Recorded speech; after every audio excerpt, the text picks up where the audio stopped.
నమస్తే. ఈరోజు మన మంత్రి గారు పొంగిలేటి, అదే మన కేటీఆర్ గారి పరిభాషలో అయితే బాంబులేటి, ఒక అవమానకరమైనటువంటి రీతిలో ఏమాత్రం మానవత్వం లేకుండా కొన్ని వ్యాఖ్యలు చేసిండు. అక్కడ పాపం వాళ్ళ ఇండ్లును బుల్డోజర్లు పెట్టి ఈ దుర్మార్గమైన కాంగ్రెస్ పాపం కూల్చేస్తే ఆ మహిళల ఆక్రందనలు ఇట్లా ఇట్లా ఇట్లా బాదుకుంటూ ఏడుస్తున్నారు. చిన్న చిన్న పిల్లలు వాళ్ళకి తిండి లేక ఆకలేసి ఆ చెత్త చెదారంలో ఉన్నట్టు ఆ చెత్తలో ఉన్నటువంటి ఫుడ్ని ఏరుకొని తింటున్నారు. అటువంటి వీడియోలు చూసి అసలు మనిషి అన్నవాడు ఎవడైనా కూడా బాధపడతాడు. జరిగిందే పెద్ద ఘోరమైన తప్పిదం. మీ యొక్క కాంగ్రెస్ ప్రభుత్వం తప్పిదాన్ని కవర్ చేసుకుని పోయి వాళ్ళకు ఓదార్పునిచ్చి ఏదైనా కవర్ చేసుకోవచ్చు, డ్యామేజ్ కంట్రోల్ చేయొచ్చు. ఇంకా పుండు మీద కారం చల్లినట్టుగా వాళ్ళ యొక్క బాధలు మీకు పెయిడ్ ఆర్టిస్టుల యొక్క అరుపుల్లా కనపడుతున్నాయా? ఎంత దుర్మార్గంగా ఇట్లాంటి మాటలు మాట్లాడుతుంటే నిజంగా మాకు ఈ సప్త సముద్రాల అవతల అమెరికాలో వాళ్ళకి మాకు బాధలేస్తున్నాయి కదా. మరి అక్కడ ఉన్నటువంటి జనాలు, ఆ కమ్యూనిస్టులు ఇవాళ, అందుకే కమ్యూనిస్టులు ఇవాళ ప్రజలే విశ్వాసాన్ని కోల్పోయారు. ఖమ్మం జిల్లా అనేది కమ్యూనిస్టులకు అడ్డ. మరి ఇలా కమ్యూనిస్టులు ఎక్కడ పోయినరు? పేదోళ్ళకి అన్యాయం జరుగుతాయి కదా, మీ గొంతులు ఎత్తాల్సింది. కమ్యూనిస్టులు ఎక్కడ వేరు? ఎంఎల్ పార్టీ వాళ్ళు ఎక్కడ వేరు? ఇవాళ కేటీఆర్ గారు ఓదార్చడానికి పోతే ఆడ మొత్తం తీవ్ర పోలీసులతో తీవ్ర నిర్బంధం, వాళ్ళకు వార్నింగ్లు, ఇండ్లు కోల్పోయిన వాళ్ళకి ఇంకా వార్నింగ్లు. ఎవడో అట వెనకడ కొంపగాలుతా ఉంటే అరే దాంట్లోకి వెళ్ళి కొంచెం నిప్పిరా, నీ చుట్టగాల్చుకుంటా అన్నట్టున్నది ఈ యొక్క పొంగులేటి మాటలు. వాళ్ళు ఇండ్లు కాలిపోయి వాళ్ళు ఏడుస్తూ ఉంటే ఈయన వచ్చేసి వాళ్ళు పేడ ఆర్టిస్టులు అంటున్నారు. మీలాగా వాళ్ళు పేడ ఆర్టిస్టులు కాదే. వైసీపీలో ఉన్నప్పుడు వైసీపీ పాట పాడారు, ఇది జగన్మోహన్ రెడ్డి గారిని ప్రసన్నం చేసుకోవడం కోసం.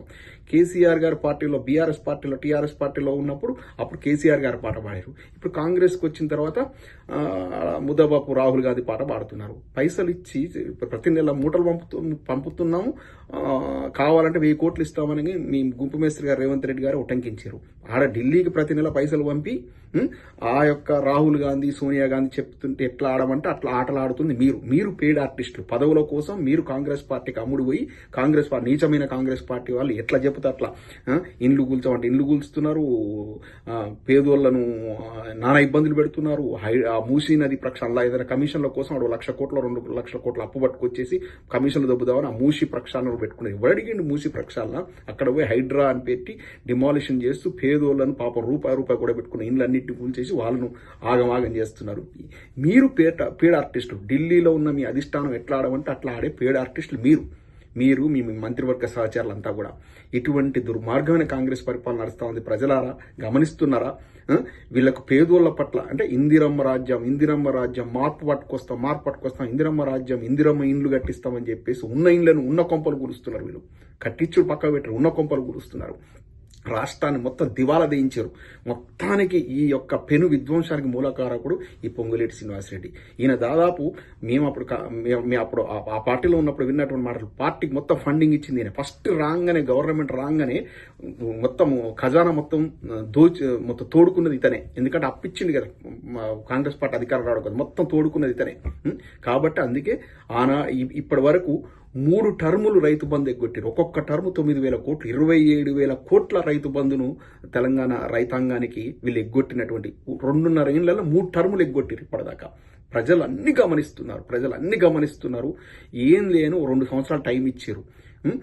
అది మనం గ్రామ పంచాయతీ ఎలక్షన్ల వాత పెట్టారు, మున్సిపల్ ఎలక్షన్ల వాత పెట్టి మీరు అధికార పార్టీ అయిన కూడా సిగ్గు శరం లేకుండా 50-60% సీట్లు కూడా తెచ్చుకోలేకపోయారు. అన్ని చోట్ల ప్రలోభాలకు పెట్టి మేము 80% తెచ్చినాం, 70% తెచ్చుకున్నామని ఇది చేస్తున్నారు. ఇప్పుడు మీరు ఒక కామెంట్ చేస్తే, ఒక వీడియో మీరు చేస్తే, ఒక ప్రెస్ మీట్ ఇస్తే కింద వచ్చే నెగిటివ్ కామెంట్ 100 కామెంట్లు ఉంటే 70-80 కామెంట్లు మీకు ఎగ్నెస్ట్గా ఉంటున్నాయి. అంటే ప్రజల్లో అంత వ్యతిరేకత ఉంది. ఈ ఛానల్ ఆ ఛానల్ అని లేదు. సాక్షాత్ మీ గాంధీ భవన్ నుంచి వచ్చినటువంటి సోషల్ మీడియాలో మీరు పెట్టినటువంటి ఫామ్ హౌస్ పరిపాలన బాగుందా అని కేసీఆర్ గారిని కించక పరిస్థితి పెడితే, అవును ఫామ్ హౌస్ పరిపాలన బాగుంది, ఆయన ఫామ్ హౌస్ ఉంటుంది, ఎక్కడ ఉంటుంది, ఆయనే ప్రజలకు బ్రహ్మాండమైన పరిపాలన ఇచ్చిండు. ఏం కావాలనో అది అడగకుండా కూడా ఇచ్చిండు. కాబట్టి బ్రహ్మాండంగా ఉంది మీ కాంగ్రెస్ పరిపాలన కంటే ఫామ్ హౌస్ పరిపాలన బాగుంది. మీ యొక్క అధికార సోషల్ మీడియాలోనే ప్రజలు ఇచ్చినటువంటి తీర్పు అది కాదా? పెట్టండి మీకు చిత్తశుద్ధి ఉంటే. మరి ఇప్పుడు మొత్తం మీ యొక్క గవర్నమెంట్ డిజాల్వ్ చేసి మళ్ళీ బై ఎలక్షన్ పోండి, మీకు 10 సీట్లు కూడా రావు. సాక్షాత్ పాలేరులో మీరు ఓడిపోయే ప్రమాదం కాబట్టి కొత్తగూడెం మీద కాన్సన్ట్రేట్ చేశారు.